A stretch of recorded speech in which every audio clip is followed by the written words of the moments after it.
think a lot of different things motivate people to become police officers. Really, there's only 3 types of police officers. Person that goes in that wants to make an hourly wage.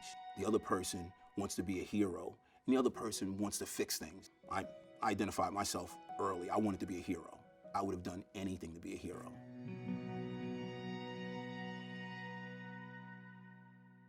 My early years in the force, it was a little challenging and difficult. That was the time of the crack epidemic, so there was a lot of shootings, a lot of homicides, a lot of assaults, a lot of crime. I had the opportunity to see the very worst of people, in the early part of my life. In police culture, no one ever admits that they're weak. No one ever admits that they're hurting. If you were in a shooting or a real bad incident, the job would send you to see, a psychologist, and we would know exactly what to say and say it so we can get right back out. There was rubble all over the place. When we got directly underneath the building, I could hear cracking. I looked up.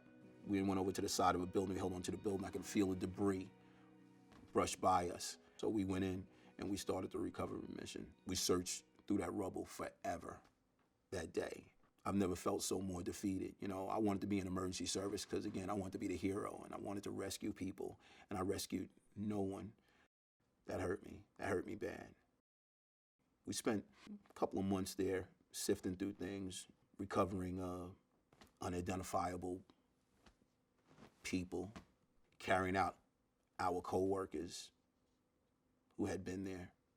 A lot of those guys were responsible for training me.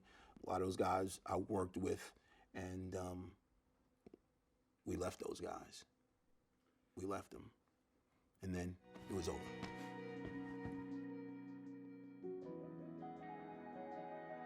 I thought that when I left the job in 2004, all my worries would be gone. Unfortunately, I found out that wasn't the case. A lot of different things that happened. It's 9/11, shootings, homicides, and some things that don't even seem related. Sandy Hook hurt me. Boston hurt me. It's all of that. I became a control freak. I thought my way was the right way, and it was the only way. I would have these emotional, angry outbursts, and I didn't even notice them. I was dysfunctional and abnormal, and my family suffered. And it took the loss of my family, I'm not home anymore, for me to understand who and what I was and understand there's another way. At first, it didn't seem that it resolved anything for me because I was so stuck in my own reality. I had the opportunity to vent, and I saw how bottled up I was. I saw how angry I was.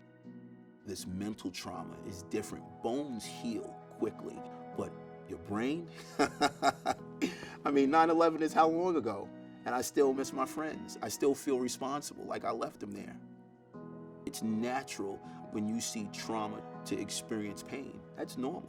And we isolate ourselves from it, and we insulate ourselves from things like that so we can stay strong, so we can continue doing our jobs. But we do have to recognize that all that stuff is going to be packaged, and it's going to have to come out sooner or later.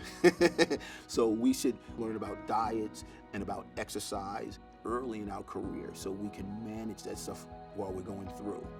When we get to these incidents, if we go to a child call and that call bothers us, we have to talk about it. We can't just bottle it up because it's going to hurt us later on. I'm still evolving, I'm still growing, and I'm still healing. In the last few years, I've really dedicated myself to service. I've coached track. We have food drives, and we do clothes drives, and all the things that I do, the sharing, the giving, the mentoring, all will help me recover from my own personal injuries.